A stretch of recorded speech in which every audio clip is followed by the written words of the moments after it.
Let's start this procedure by recalling this multiplication. Suppose we have something like, say, x plus 4, these two terms, and we're going to square it. So we have a shortcut way of doing this, right? We have like a template. Here's what we do. We square the first, getting x squared. Then we multiply these two together and we double it. So we're going to get plus 2 times that 4x. I'll write the 8x in the next step. But what we've done so far is this. We've squared the first. We multiplied these two together and doubled it. Right? You just multiply by 2. And then you square the last. Plus 4 squared. Now, of course, when you're actually doing this, you don't write all of these steps like this. You just do it, right? You square the first, x squared, multiply the two together, 4x, double it, you get 8x, and then you square the last. So you get to 16. Let's do this with another one. Suppose we have y minus 6 squared. We've got two terms and we're squaring them. So what we do is we square the first, y squared, then we multiply these together. Now positive y times negative 6 is negative 6y, but we double it. So negative 12y, and then you square the last. So negative 6 squared is positive 36. Let's do one more. Suppose we have, say, a plus 7 squared.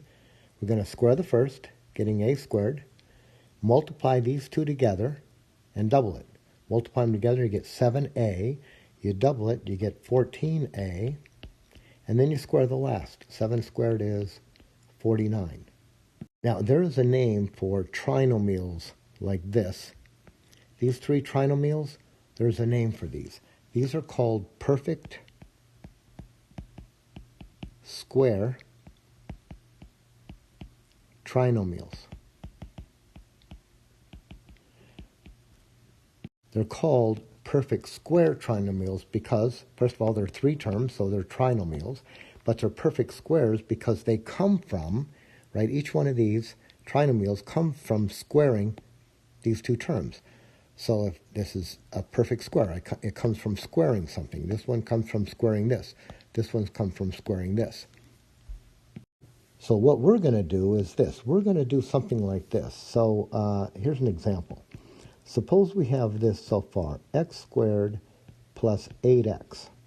Now what we would like to do is we would like to put something here so that this trinomial now, make this a trinomial. What would we put here so that this trinomial factors like this, something squared? That is, what are we going to put here and here to, when we square it, to produce this? Well, I think you know what we're going to start with. You know, what would we put here, right? Here's the pattern, right? You square the first. You square the first. So what are we going to put here? We're going to put an x. Now, what do we put here in the second term? Well, our pattern is this. Our template is this. You square the first. We got that. You multiply these two together, and you double it. So what we're doing is we're multiplying these two together and doubling it. And what do we get? We get 8x. So when we multiply this and double it, we get 8x. So what would you put here? What would you double to get 8? Well, I would double a 4, right? So take half of plus 8, I get plus 4. But then if we do this and we keep going, what would we get? Right? So square the first, there's the x squared. Multiply the two together, 4x, double it, you get 8x. But then continue on, you square the last. So what you're really getting here is a plus 16. So what we're going to add to make this thing work is this. We're going to add up here a plus 16. Right? It works, doesn't it? Square the first, get x squared. Multiply them together, you get 4x. Double it, 8x. Square the last one, you get 16. So where did we get this kind of magic term here? Well, we just took half of this, right? Because you're going to multiply together and double it, so it'll go backwards. If you're given this, go backwards. Take half of it. Let's try another one here. Let's go maybe with something like this. Suppose we have x squared minus 12x. And then what we want to know is, what would we put out here to make this a perfect square trinomial? So what would we write here?